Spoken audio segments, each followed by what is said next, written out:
vamos para a nossa aula 2 sobre escravidão e abolição no Brasil. Como vocês puderam ver na ladainha de capoeira que eu cantei, fala assim: Dona Isabel, que história é essa?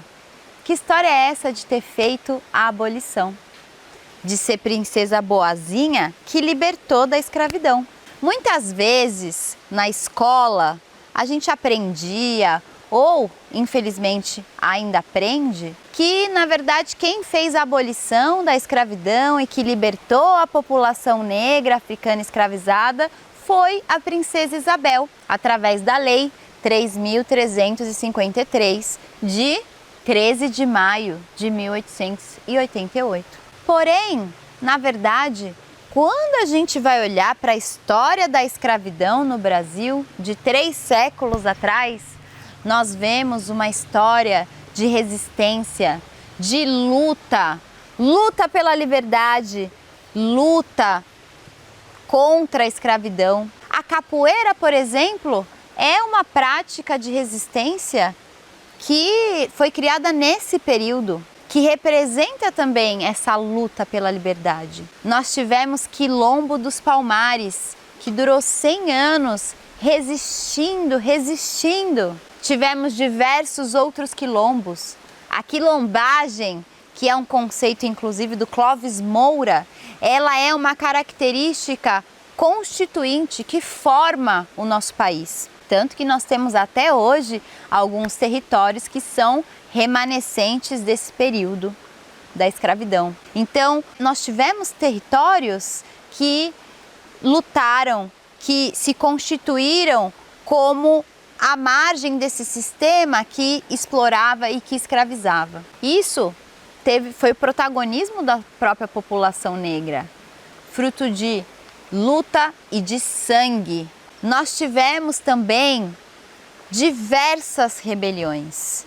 Tivemos a Cabanada, a Sabinada, Revolta do Malês, que foram revoltas que não só lutavam contra o Império, contra a coroa portuguesa, eram revoltas que traduziam a insatisfação da maioria da população da época, que era composta pelos africanos e seus descendentes escravizados, que lutavam, que resistiam, que se insurgiam contra esse sistema. Por exemplo, a Revolta dos Malês, na Bahia, uma das grandes lideranças foi Luísa Marim, que é mãe de Luiz Gama, um dos maiores hoje reconhecidos advogados desse período da escravidão, que sozinho libertou mais de 1.000 pessoas escravizadas com as cartas de alforria. A abolição, então, na verdade, ela não foi um dia, não foi uma lei, não foi feita por uma princesa, ela foi um processo,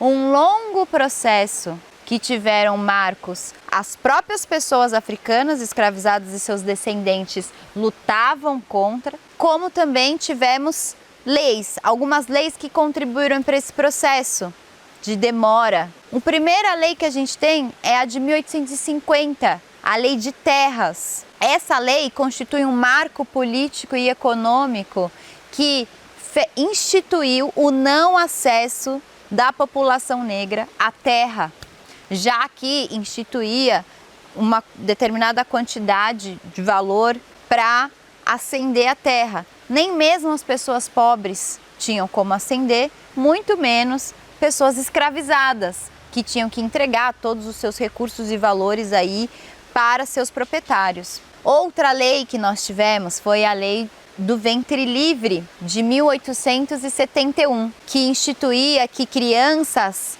de 8 anos, a partir de 8 anos, poderiam ser livres, mas se trabalhassem até 18 anos.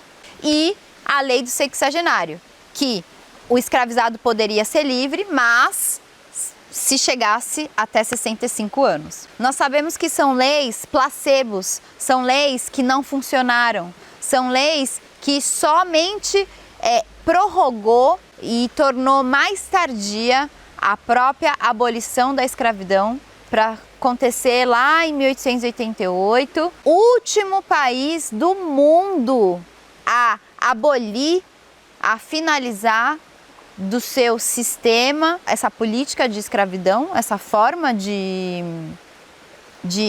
utilização da mão de obra, da força humana, do trabalho humano, esse trabalho compulsório, obrigatório, violento e cruel. Além disso, é importante trazer dentro desse processo de abolição o questionamento às próprias terminologias quando vamos nos referir à escravidão. Muitas vezes a gente aprende, foi escravo, o escravo, como diz Nelson Mandela. Ninguém nasce escravo, as pessoas foram escravizadas. Então, escravo não é uma condição ontológica pré-existente do ser, ela é uma condição que é atribuída a partir da violência. Outro termo, senhor de engenho, senhor de escravos. Na verdade, eles eram pessoas que foram escravizadores. São pessoas proprietárias de outros seres humanos. Quando vamos nos referir a esse passado da escravidão, professores, professoras,